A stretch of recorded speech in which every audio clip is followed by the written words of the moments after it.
Welcome, Mayor. Really good to see you. Thank you so much. Oh, you're very welcome.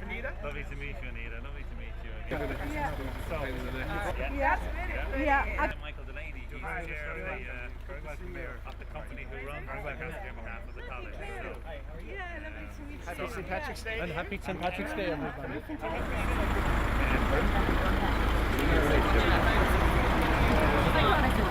If we get the delegation, I'll get it. here. That'd be great. Or Darren, we're doing right here. It's a really good problem with words. Very good. But you'll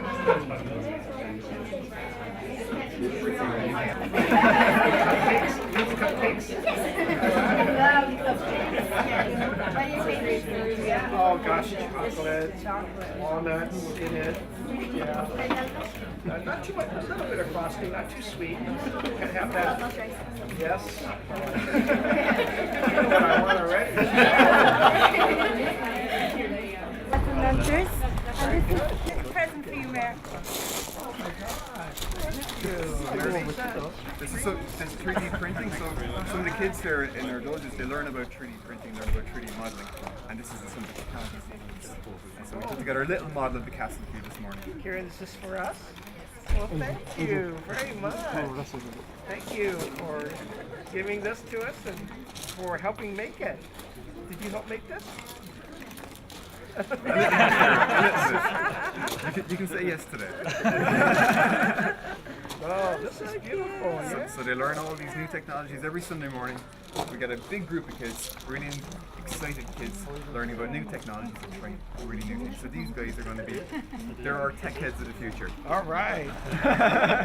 Well, thank you. And if I may present to you, this is some of our finest chocolates from San Francisco. Do you like chocolates? Yeah. Here you go. You're welcome. Happy St. Patrick's Day.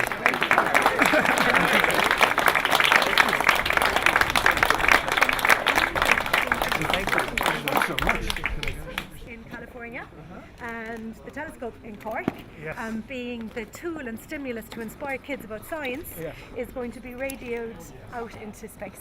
Labs, which is, I suppose, the nerve centre. And where I'm delighted to be here. On behalf of IT at Cork and IBM, I want to welcome the Mayor and delegation and his family. We're delighted to have you here.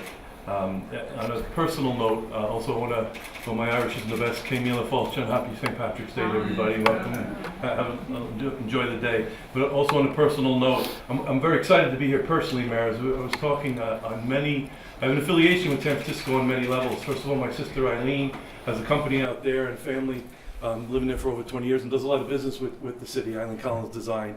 From an IBM perspective, I ran units across U.S. and globally. We've done a lot of business in the San Francisco area, and we look forward to doing that also. And also as an American living here now and a New Yorker, though I love my native city, San Francisco is always to people like myself their second favorite city. And I know a lot of Americans do feel that way. So you're very welcome, and I'm delighted to be here. Thank you. So I just want to talk about three things today, basically. Number one, talk a little bit about what I think the mayor is doing in San Francisco from a leadership standpoint that we can all learn from.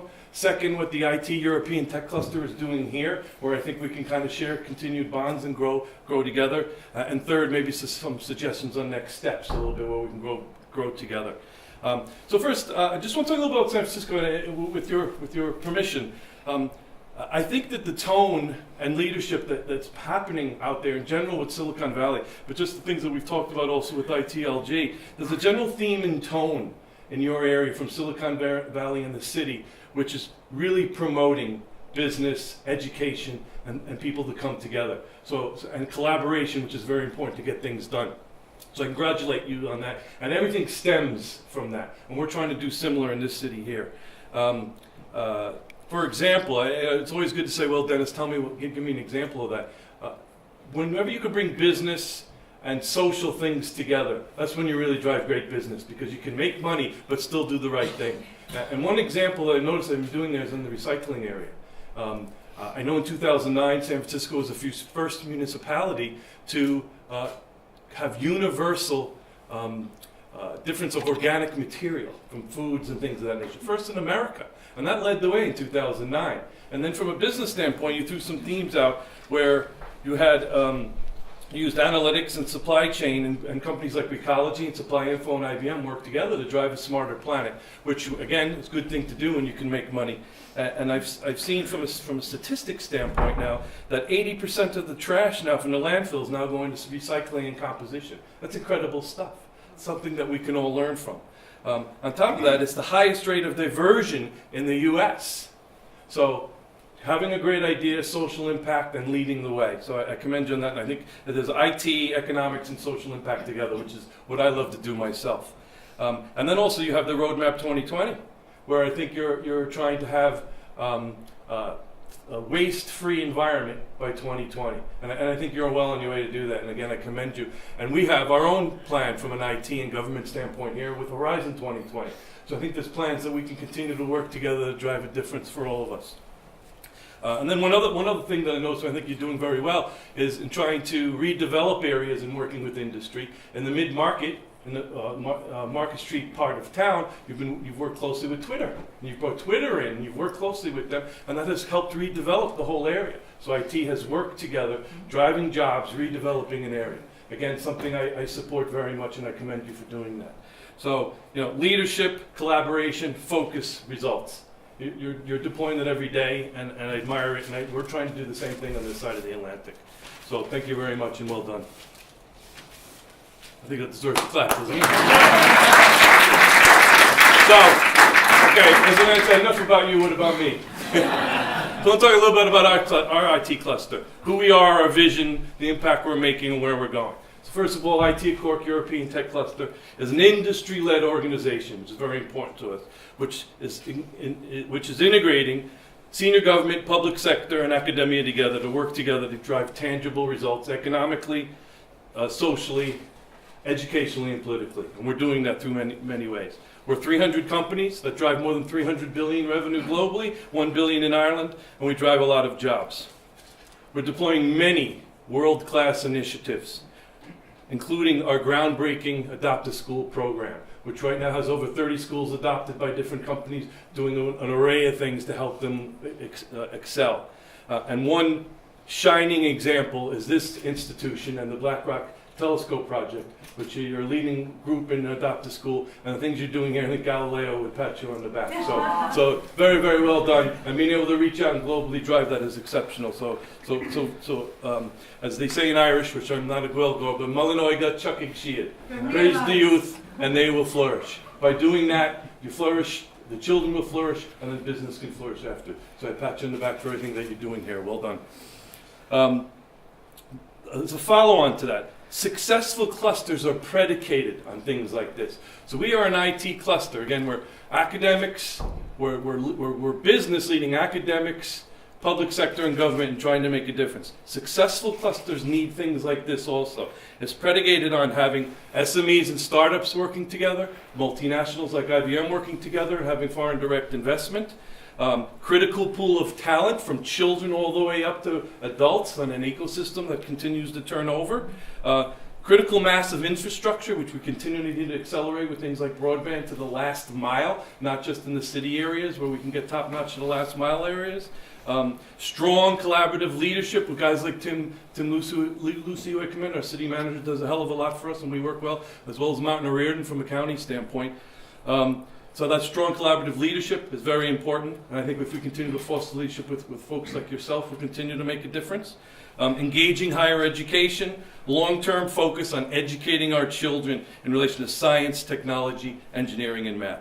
All of that is an ecosystem that we need together, and that's what builds a cluster, and that's what will take us back to profit.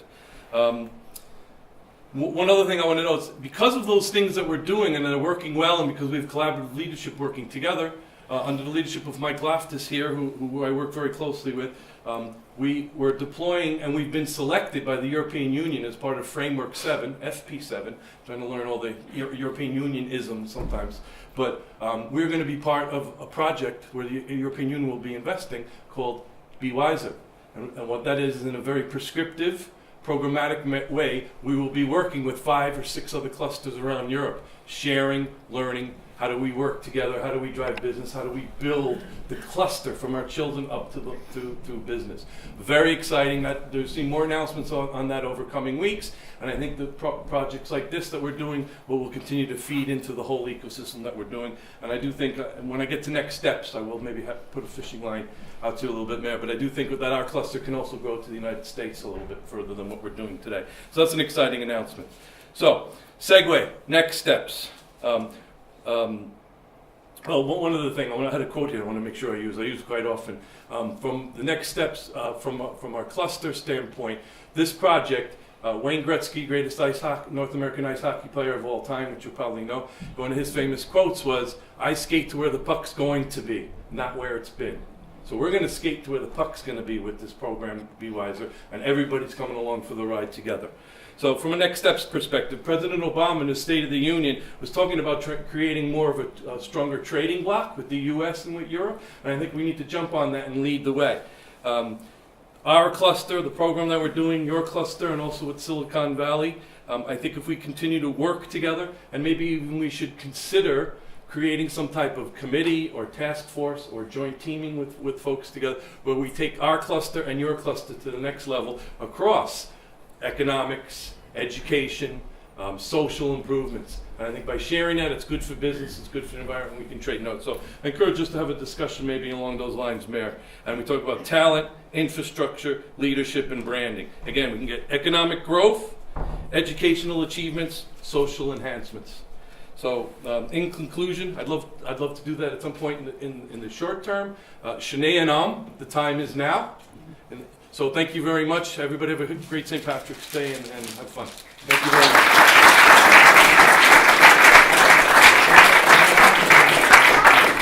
It's perhaps not well known that Ireland has a strong astronomical heritage. Some 6,500 years ago, an ancient Irish culture built the oldest astronomically aligned monument in the world at Newgrange on the banks of the River Boyne in the east of the country.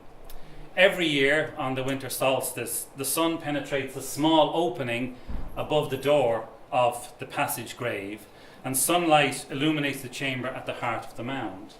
It worked 6,500 years ago, it still works today. Roll the clock forward to circa 1590, when a small castle was built on the banks of the River Lee to watch for invaders coming up the channel. This particular castle was complete with a dome on top. Over the years, the castle was burnt to the ground twice and it lost its dome. We can roll forward again to 1847, when the largest telescope in the world, and it was the largest telescope in the world, was built in the grounds of Burcastle Domain in County Offaly by uneducated Irish labourers under the tutelage of the Earl of Ross, the third Earl of Ross. It had a 6-foot mirror and was referred to as the Leviathan of Parsonstown. It remained the largest telescope in the world until 1917, when it was superseded by the 100-inch Hooker telescope in California, which I think is appropriate for today. If we roll the clock forward one more time, we come back to that small castle on the banks of the Lee, which we now call Blackrock Castle, and we see the dome has returned, and it is once again a watchtower.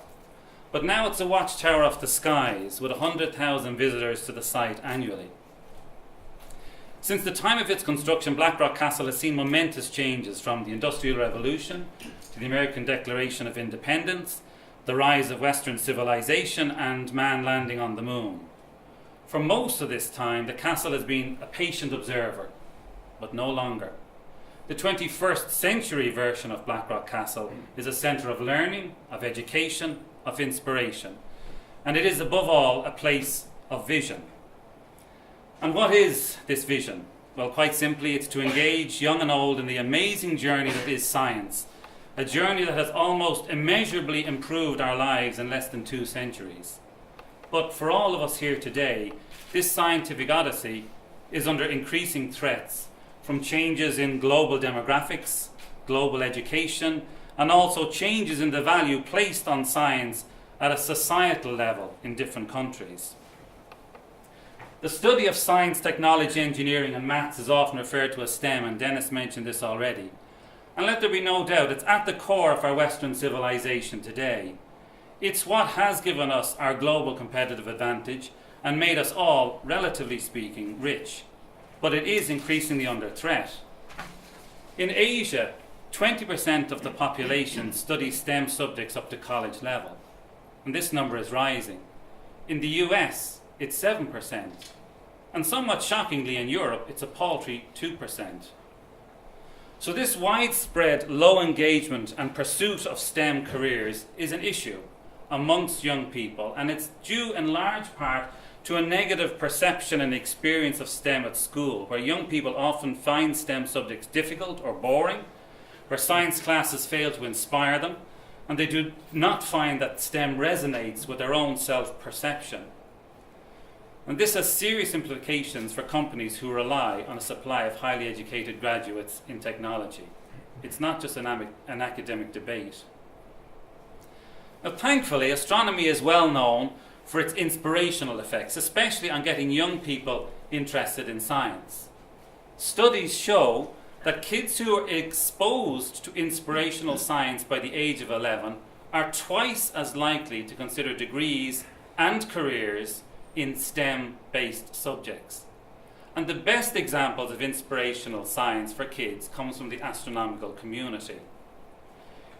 Further interestingly, the Nobel Prize-winning American economist James Heckman, in a seminal 2007 paper, showed that the rate of return on investment in education is by far the highest when you educate the young. And we don't necessarily, I hate when people say we don't like graphs, because I do like graphs. So on this particular graph, you can see that the return on investment here is big if we get the kids educated young, and we have to work harder and harder as kids get older if we haven't educated them in the first instance. And I think Coder Dojo is an example of where that return on investment, but let's bring it into economics. Again, it's not just an academic debate. Very recently, President Barack Obama, in his 2013 State of the Union address, said, "Every dollar we spend in high-quality early education can save more than $7 later on by boosting graduation rates, reducing teen pregnancy, even reducing violent crime." So the message is clear. Start educating young. But starting young isn't enough. And because we're in an observatory, I want to refer to a quote by Carl Sagan, who's a renowned astrophysicist, broadcaster and science communicator who sadly is no longer with us. But he quotes, or I quote him, "Every kid starts out as a natural-born scientist, and then we beat it out of them.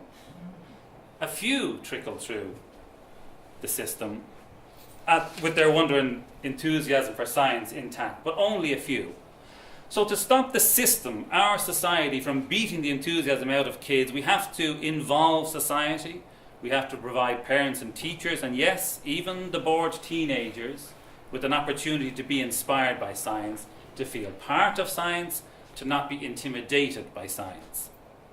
The rather unique role of astronomy in inspiring both young and older, given that we need to get at both cohorts, was endorsed recently by the largest scientific conference organised as part of Ireland's presidency of the EU in Brussels in March. The conference was addressed by the Irish Taoiseach Enda Kenny and was championed by the Irish MEP Sean Kelly. The theme of the conference was Global Challenges, Global Cooperation. That's what we have here. And one of the key outcomes of this conference on global cooperation was to recognise the key role astronomy has in building global capacity. Today we have the pleasure of your company, Lord Mayor, and your lovely wife, and we're really delighted to have you here at the announcement of a project whose main objective is to stimulate interest in science, technology, engineering and maths, to increase the uptake of these subjects at secondary and tertiary education levels, and to encourage and prepare students for jobs in the technology sector.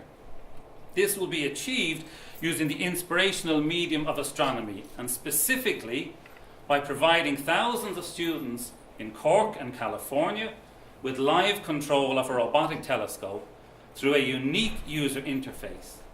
In this project, digital meets physical, real telescopes really move when commanded to do so by real kids. At Blackrock Castle, we already have significant experience of providing live access to telescopes through a program which we call Web of Stars, which we ran with the Chabot Space and Science Centre. And we know that young students involved had what only can be described as an educational blast. The new telescope that we're talking about today will be sited at Ormondale Elementary School in Portola Valley, which is outside of your immediate catchment area, but nevertheless, let me come back to that in a second. But this has been made possible thanks to a number of people. For example, the support of its principal, Jennifer Warren, the staff and board of the school. In Ireland, it couldn't have happened without the support of Zenith Technologies, a company who are closely associated with Cork Institute of Technology. I taught all of their directors, actually, which makes me feel extremely old. And unfortunately, Jim Lahan, one of the directors, couldn't be here today, or I don't see him in the audience. But Zenith have been a major supporter of ours. But the collaboration with Ormondale could not have happened without the belief of a lady called Denise Tormey, which none of us had met until a few weeks ago. She's an Irish entrepreneur who has recently moved out to California. She moved out with her family to continue the expansion of her company, Planet 21, which she established with some friends from college. And I want to pay a special tribute to Denise, whom we met at the recent ITLG conference, a conference that was brought to Cork thanks to the work of the San Francisco and Cork sister city committees, some of whom are in the audience today, and we'd like to welcome you here. And I think it's a resounding confirmation of why the Sister Cities program actually is bringing tangible impacts from ITLG through to this type of program. So I want to, in the last couple of minutes, give you an idea of what the actual project is all about. This gives you an idea of some of the individuals involved in it. But what of the telescope project itself? Well, schematically it's very simple. That there's a telescope at the box on the top, there's a user interface, and then there's a bunch of users at the bottom. The real innovation in the project is this user interface here. This user interface tailors the audience using the telescope. Now, somewhat surprisingly, this has never been done before. And what it means is that completely different audiences, from primary school kids to university professors to the general public, can use the same telescope for inspiration, education and research, tailored to the way they want to do it. So it's one telescope, but many experiences. As an example, if you're in Ormondale Elementary, you might just want to take a simple picture of the moon, but it'll be your picture of the moon, to hang on your wall at home, or to look at with your mobile device, or share with your friends. The same will be true for any school, incidentally, within the San Francisco Bay Area or beyond, so schools in Ireland as well. However, in terms of San Francisco, Lord Mayor, we do need your help to make those linkages. Alternatively, if you're at a high school or university, you might want to access the data from the many sensors attached to the telescope, which provide engineering information to help us at Blackrock Castle monitor the state of the telescope. So what do you say? Well, imagine you want to install your own sensor on the telescope. Think of how cool it would be.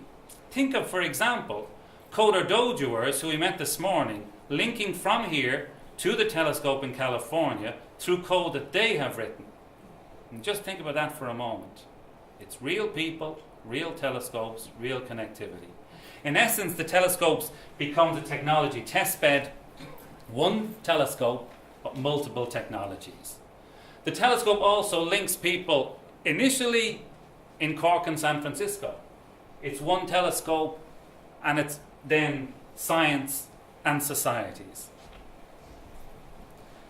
The project is also intended to increase the number of students who go to take up successful careers in technology companies, and this will support economic as well as educational development. However, whilst the first telescope at Ormondale Elementary School will shortly be installed, and I think it's important to point out that it is being installed as we speak, the plan is to seek additional funding to support an array of 8 to 10 robotic telescopes in California. And we have a goal here today, and unashamedly we want to say what it is, and it's big. and it's important for us. We want this to be the most productive robotic small telescope array in the world within 3 years. We want this array to be accessible to hundreds of schools. The technology is there. All it requires is for us to continue to work together to find the means of doing that. The telescope at Ormondale is intended to be the first crucial node in this array of telescopes. And when you put together an array of telescopes, I think it's important to remember one thing. The game changes hugely. You can now get into the sort of things that Dennis wants to do at ICT, but you also get into things like big data, cloud computing, photonics, coding, security, networking, a whole series of cutting edge things that you can use the telescopes for as a test bed. So our vision is to build this array of telescopes, possibly, as you can see here, possibly with each one sponsored by an individual company, which will remove the need to find this large upscale investment all in one go. And our intention is to install it on a single site where it'll be easy to maintain. With Ormondale as the flag bearer, we plan to focus on the younger students, and we will develop methods for their parents as well as their teachers to become involved, because the evidence shows that all of these are key players in forming young students. The array of telescopes will also support what we're referring to as smart STEM. And smart STEM is going to become really important, just like smart cities and smart monitoring, smart whatever it is. With many telescopes, you effectively end up with endless possibilities. You don't control the conversations. Just like in social media, you don't tell kids what they have to say to one another. Just like in Coder Dojo, you don't tell them all they have to do. You give them a facility and you allow them to use it. So in conclusion, a couple of very brief thoughts. Irish people have been looking towards the sky for millennia. Americans since the foundation of your nation. Now, let's look at the skies together a little bit closer than we have done before. And I'd like to leave you with a final thought. On September the 12th, 1962, John F. Kennedy committed the US when he spoke words which still sends a chill up and down my spine when I hear them. We choose to go to the moon and do these other things, not because they are easy, but because they are hard. Now, Kennedy could have said, we choose to build a rocket, or we choose to build the biggest rocket.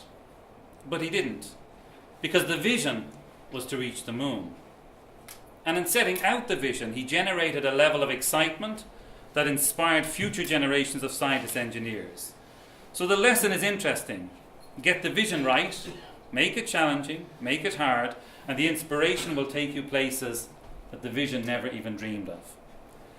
Merely, we cannot do all of this without local support and advocacy in San Francisco, and everyone here in CIT Blackrock Observatory looks forward to building on the relationships which we have already made, building on our first joint telescope, and we look forward to future developments in that area. I would like to invite you, Lord Mayor, if I might, by the way, having said thank you and happy St. Patrick's Day, to just say a few words about the telescope project so that we can let these good people go and get their Irish whiskies.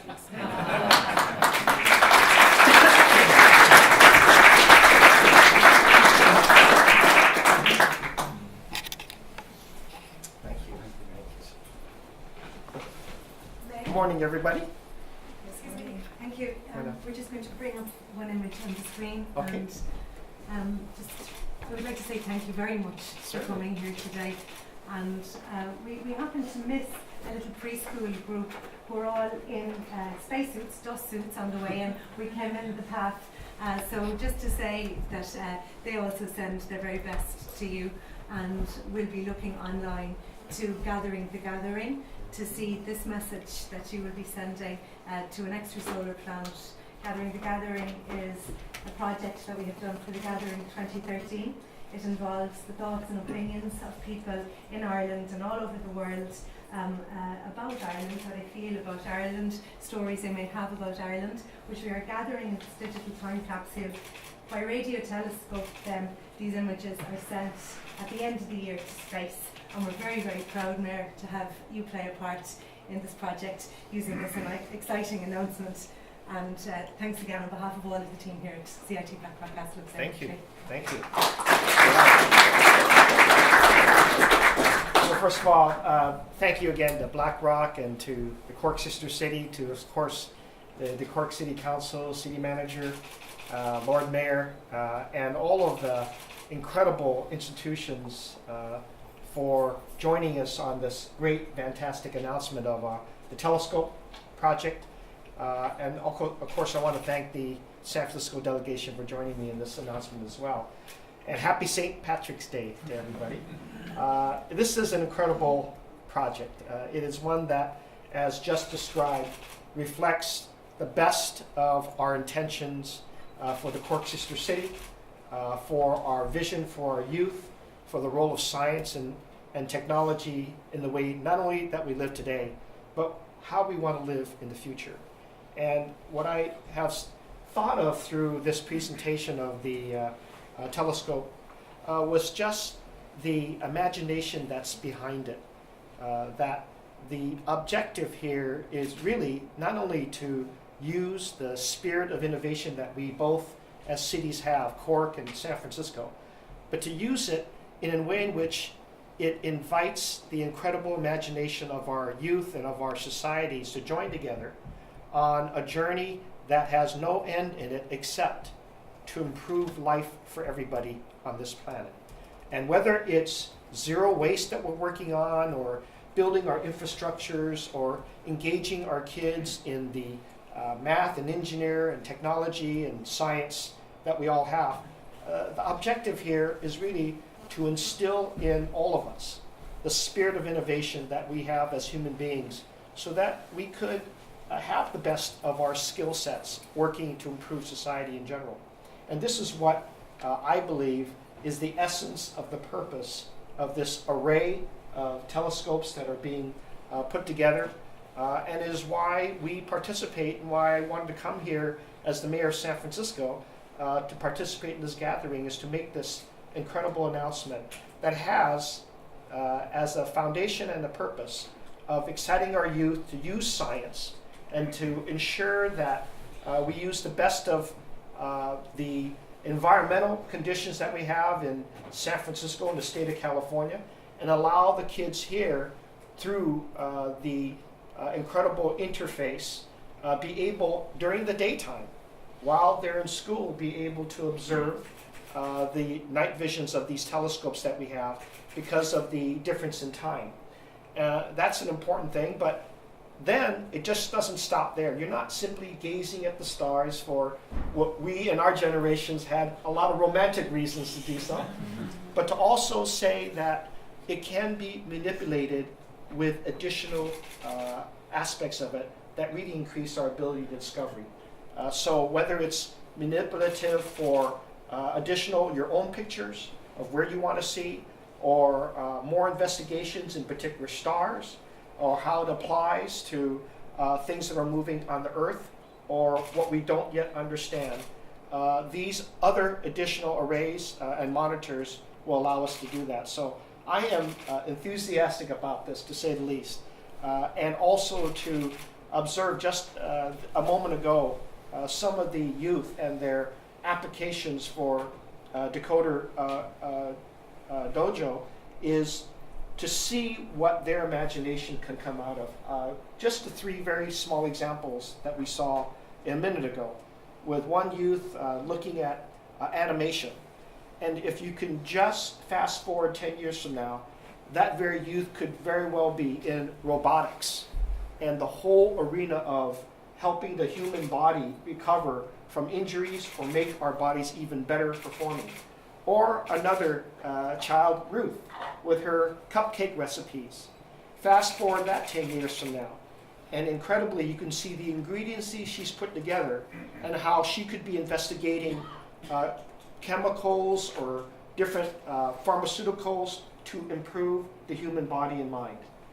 Or another youth who had the electrical instruments and trying to see if how she could make a light blink.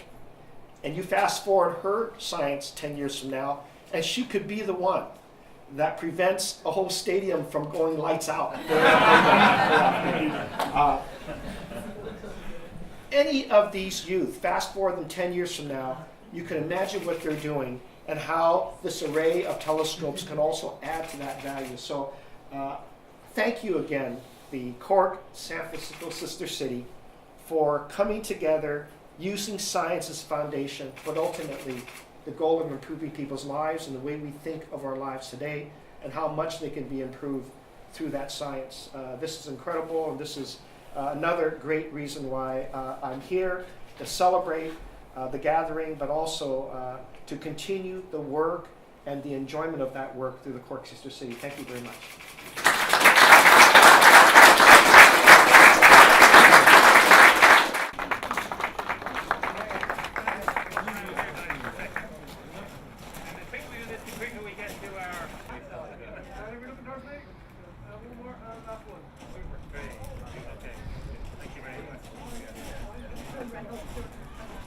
Our local farm. Oh, fantastic. San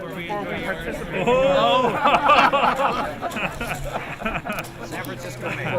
Made in San Francisco. Oh, part of our anchor steam, and then they have their own distillery. That's fantastic. Thank you very much. Of course. Thank you very much. This is a great Patrick's weekend now. Lift it up a bit. Yeah. Wonderful. Close together there. Close I want to take another photograph.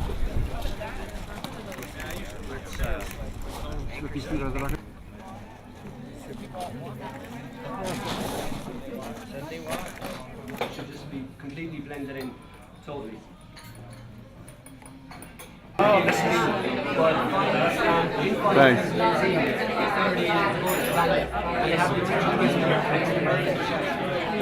So as if you're looking up. here. You were looking. And everyone looking at this. Big smiles, everybody. There's Saturn. Wonderful. That's exactly it. One more of that. No. There you go. Yeah.